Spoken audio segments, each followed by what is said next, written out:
सारी सृष्टि के रचने वाले, कुल मालिक कुल धनी कबीर परमेश्वर जी की असीम रजा से आप सभी पुण्यात्माएं परमात्मा की महिमा सुनने के लिए पहुँचे, एकत्रित हुए। न जाने आपके कौन से जन्म जन्मांतर के शुभ संस्कार आपको प्रेरित प्रभावित करके आपको यहाँ पर लाए हैं। और जितना समय आपको यहाँ आने का मिला है, ये परमेश्वर कबीर जी ने आपकी इस काल से जमानत ली है। हम सभी यहाँ काल की कैद में दंडित हैं, अपना दंड भोग रहे हैं, इंक्लूडिंग ब्रह्मा विष्णु महेश भी काल की जेल में हैं। ये हमारे में से ही इसने यहाँ के प्रधान बना दिए, हमें यहाँ रोक के रखने के लिए। इनको हमसे अधिक सुविधा दे दी। आप देखते हैं आपको कितने दृढ़ बंधन से बांध रखा है, और वो बंधन आपको दिखाई नहीं देते। तत्व ज्ञान न होने के कारण हमने इसको एक परंपरा और अपना कर्तव्य मान लिया।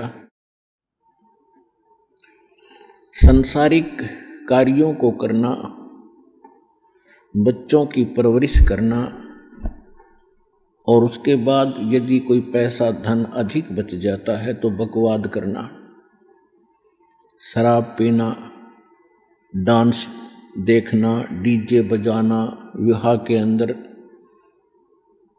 अधिक खर्च करके प्रभुता का पात्र बनना, इस प्रकार की हम बकवाद करने लगे। और हम कितने दृढ़ बंधन से बांध रखे काल भगवान ने। हमारे अंदर, हमारे परिवार में कितनी ममता और मोह है। हम एक पल भी अपने परिवार के बगैर नहीं रह सकते। कहीं भी कार्यवश जाते हैं तो शाम को कोशिश करते हैं घर पहुंचे। और हम क्या करते हैं, सारा दिन केवल एक पेट पोषण के लिए, परिवार पोषण के लिए ही सुबह उठते हैं, खाना खाते हैं, अपने कार्य स्थान पर चले जाते हैं, अपने फील्ड पर चले जाते हैं, दुकानदार दुकान पे, किसान खेत में, मजदूर अपनी मजदूरी के लिए, और नौकरी करने वाला अपनी नौकरी पे। और फिर क्या करते हैं, शाम को आके पड़ गए। दिन में तो ये इधर उधर की बातें की, रात को उनका चिंतन सौपन में। सुबह उठे फिर चल दिए, शाम को आके पड़ गए, फिर उठकर चल दिए, फिर पड़ गए, फिर उठकर चल दिए, फिर मर गए। क्या यही काम था इस जीव का? ये काल की कैद है। इस सूक्ष्म, यहां पर सभी जो है आध्यात्मिक तरीके से दंडित होता है प्राणी। वो बाहर से दंड दिखाई नहीं देता, जब दंडित हो चुका होता है तब उसको महसूस होता है। और फिर हम ये सोचते हैं कि हमें ये कौन से कर्म का दंड मिला। ये कैद हमने जो यहाँ प्राप्त हुई, ये तो हमारी गलती बाहर की थी, हमने इस कैद से बाहर की थी, जेल से बाहर की थी, उस अच्छे स्थान पे सतलोक में। उसके बाद जो हम जेल में भी गलतियां कर रहे हैं, वो दंड यहाँ पर अलग से भोग रहे हैं। जेल में कोई बंदी, वहाँ कोई अलग से कोई शरारत करता है, उसको अलग से दंड दिया जाता है। और जो उसने बाहर दंड किया वो तो वो भोग ही रहा, क्योंकि जेल के अंदर है। तो हम यहाँ काल की जेल में हैं, और सुबह और शाम इसने हमें इतना व्यस्त कर दिया कि हमें एक पल की चैन नहीं। आध्यात्मिक तरीके से इसने हमें इतना बांध दिया।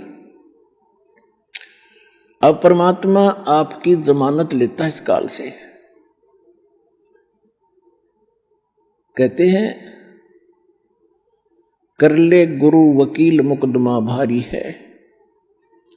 परमात्मा आपके मोक्ष प्राप्ति के लिए ना जाने कितने रोल करता है, कितनी भूमिका करते हैं। कहते हैं सौ छल छिद्र मैं करूं अपने जन के काज। वो परमात्मा आपकी वकालत करके आपकी जमानत लेता है कि इसको 2 दिन के लिए जमानत दे दो, फिर मैं वापस यहीं छोड़ दूंगा। ये 2 दिन सुख का सांस ले आवे सतलोक आश्रम बरवाला जिला हिसार में।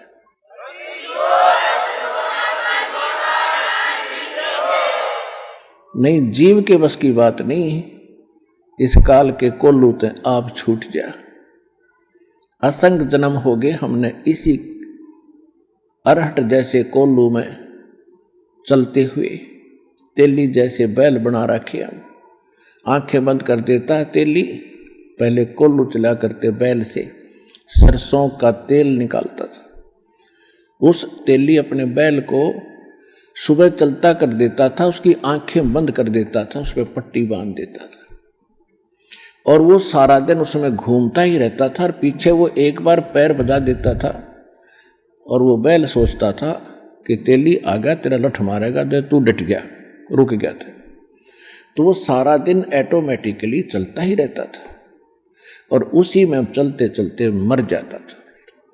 तो इस काल के कोल्लू में, इस पेट के पोषण में, सुबह उठो शाम को पढ़ कर सो जाओ, सुबह फिर उठो, फिर खाओ पियो, फ्रेश हो, फिर भागो, फिर पढ़ो, फिर सो, फिर मर जाओ। What is this? ये क्या है? हम इसने एक प्रोसीजर मान बैठे कि बस इतना ही काम होगा। तो परमात्मा ने आके बताया है कि इस कार्य में ये तो यहां ऐसा रहेगा क्योंकि यहां का एक विधान है। इसके साथ साथ हम इससे छुटकारा पाने के लिए फॉरएवर, सदा के लिए, उसकी विधि, उसका तरीका, उसके विधान भगवान ने बताए हैं। उन सभी विधानों के अनुसार हम अपना सब क्रियाएं करेंगे तो फिर हम इस जेल में भी दंडित नहीं होंगे। और जिस दंड के कारण, जिस पाप के कारण हम दंडित हैं, यहां पर इस जेल में फंसे, उसका समाधान परमात्मा ने बता दिया।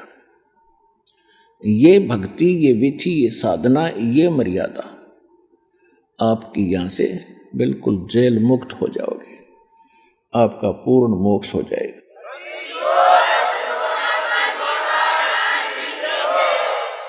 तो उसको आपने अब ग्रहण करके इस मनुष्य जीवन को सफल करना है।